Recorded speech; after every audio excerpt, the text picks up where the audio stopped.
বানরের উৎপাতে ক্ষতিগ্রস্ত ৮ থেকে ১০টি পরিবারের লোকজন। বানরের যন্ত্রণায় অতিষ্ঠ হয়ে পড়েছে ত্রিপুরা খোয়াই পৌর পরিষদ এলাকার এনপিসি পাড়ার মানুষজন।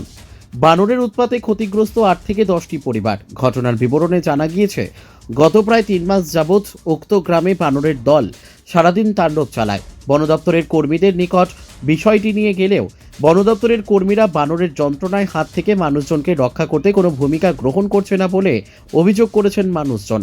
শনিবার সকাল থেকে বানরের যন্ত্রণার তীব্রতা অস্বাভাবিক হারে বৃদ্ধি পায় ওই গ্রামে।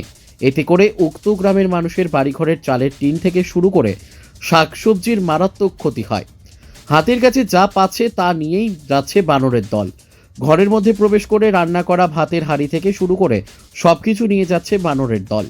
একেই তো খোয়াই শহরের মানুষ চোরের যন্ত্রণায় অতিষ্ঠ, এবার বানরের যন্ত্রণায় দিশেহারা হয়ে পড়েছে এনপিসি পাড়া সহ আশপাশ গ্রামের মানুষজন। ত্রিপুরা থেকে বিক্রম কর্মকারের report, crime press Bengal news.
কি হয়েছে বানরে? বান্দরে ডিম নিচ টাকা, এবারে এর চিনি নিচ টাকা।